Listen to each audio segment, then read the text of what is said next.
السلام علیکم ورحمۃ اللہ وبرکاتہ۔ الحمد للہ رب العالمین والصلاۃ والسلام علی رسولہ الامین، اما بعد۔ محترم و معزز سامعین، آج 12 رمضان المبارک 1442 ہجری مطابق 24 اپریل 2021 عیسوی رمضانی نصیحتوں کی تیسری آخری کلپ آپ کی خدمت میں پیش ہے، جس میں ہم بتائیں گے ایک اہم سوال کا جواب، اور وہ ہے دعائیں کیوں رد ہوتی ہیں۔ دعائیں قبول ہونا یہ ہر ایک کی خواہش ہوتی ہے۔ ہر دعا کرنے والا یہی چاہتا ہے کہ اس کی دعا قبول ہو، وہ نہیں چاہتا کہ اس کی دعا رد کر دی جائے۔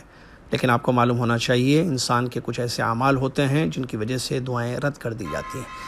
نمبر 1، مشرک کی دعا رد کر دی جاتی ہے۔ شرک کرنے والا اگر شرک کے ساتھ اللہ سے مانگتا ہے، جیسے غیر اللہ کے واسطے وغیرہ دے کر نعوذ باللہ غیر اللہ سے تعلق قائم رکھتے ہوئے مانگتا ہے، یعنی شرکیہ طریقے سے مانگتا ہے، جیسے اللہ کو پکارنے کی جگہ غیر اللہ کو پکار رہا ہے، اور پھر اللہ سے کہہ رہا ہے کہ اللہ میری دعا ان کے تھرو، ان کے ذریعے، ان کے وسیلے سے، ان کے واسطے سے قبول فرما، تو یہ دعائیں رد کر دی جاتی ہیں، کیونکہ یہ دعا اخلاص کے ساتھ نہیں ہو رہی ہے، یہ دعا اللہ کے ساتھ خاص نہیں ہے، یہ دعاؤں میں غیر اللہ کو ملایا جا رہا ہے۔ نمبر 1۔ نمبر 2، وہ دعائیں رد اس لیے بھی ہوتی ہیں۔ نمبر 2، اگر دعا میں کوئی گناہ ہو، کہ آپ گناہ مانگ رہے ہیں، جیسے غلط چیز جو کہ اللہ کی نافرمانی جس میں ہو رہی ہے، وہ چیز آپ مانگ رہے ہیں، جیسے نعوذ باللہ من ذالک جو ہے آپ رشتوں کی قطع کے لیے دعا کر رہے ہیں کہ رشتے ختم ہو جائیں، صلہ رحمی کرنی ہے، قطع رحمی کی دعا ہو رہی ہے، قطع رحمی جس کو کہتے ہیں رشتے کاٹنے کی،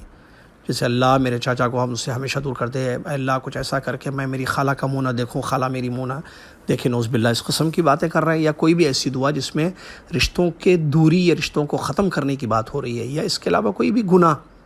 گناہ جس میں آپ کو پتہ ہے گناہ ہیں کیا ہیں، تو ایسی دعائیں رد کر دی جاتی ہیں۔ اسی طریقے سے انسان اگر حرام کمائی میں زندگی گزارے، رزق اس کا حلال نہیں ہے، اور وہ دعائیں کرتا ہے، تو اس کی دعا بھی رد کر دی جاتی ہے، جیسا کہ صحیح مسلم کی حدیث ہے، اللہ کے نبی صلی اللہ علیہ وسلم نے ایک لمبے مسافر کا ذکر کیا جو بڑا لمبا سفر کرتا ہے، ہاتھوں کو اٹھاتا ہے، پریشان حال ہے، خستہ حالت میں ہے، اللہ سے دعائیں کرتا ہے، یا رب یا رب کہتا ہے، لیکن اس کی دعا رد کر دی جاتی ہے۔ کیوں؟ اس کا کھانا حرام کمائی کا ہے، پینا حرام کمائی کا ہے، پرورش حرام، کپڑے اس کے حرام کمائی کے ہیں، پرورش اس کی حرام کمائی سے کی گئی ہے، تو اللہ کے رسول نے فرمایا کیسے اللہ اس کی دعا قبول کرے گا؟ اللہ اکبر! یہ بڑا اہم نقطہ ہے جس کی طرف لوگ توجہ نہیں دیتے ہیں۔ دعائیں رد کر دی جاتی ہیں اس لیے کہ آپ نے حرام کمائی استعمال کی، یا نعوذ باللہ حرام پیسہ کمایا، اور اللہ سے آپ دعائیں کر رہے ہیں، تو کیسے آپ کی دعا قبول ہوگی؟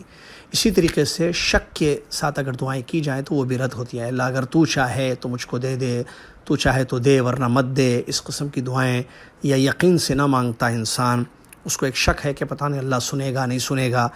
جو کہ ہوتا ہے بعض مسلمانوں کے دعاؤں میں، غلط نعوذ باللہ من ذالک، تو ایسی دعائیں بھی اللہ تعالیٰ قبول نہیں کرتا ہے، ایسی دعائیں بھی اللہ تعالیٰ قبول نہیں کرتا ہے۔ لہٰذا دعاؤں کو رد ہونے سے بچانے کے لیے ان چیزوں سے اپنی دعاؤں کو محفوظ رکھیں،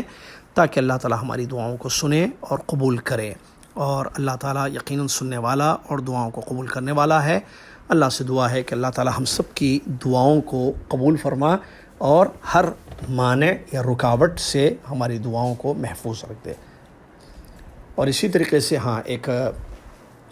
بھی ہے جس کی جو ہے دعا قبول نہیں ہوتی ہے، وہ جو ہے جو اپنے دل میں کینہ کپٹ رکھتا ہے، تو اس کی بھی بخشش کو، اگر وہ بخشش کی دعا مانگتا ہے تو اس کی بخشش روک دی جاتی ہے، یہاں تک کہ وہ اپنے دل کو صاف کر لے اپنے بھائیوں کے سلسلے میں، اور اس سلسلے میں بھی حدیث وارد ہوئی ہے۔ یہ چند باتیں تھیں جو آپ کی خدمت میں اس مختصر سی کلپ میں پیش کی گئی ہیں۔ اللہ تعالیٰ رکاوٹوں سے ہماری دعاؤں کو محفوظ رکھے، آمین۔ وآخر دعوانا الحمد للہ رب العالمین، والسلام علیکم ورحمۃ اللہ وبرکاتہ۔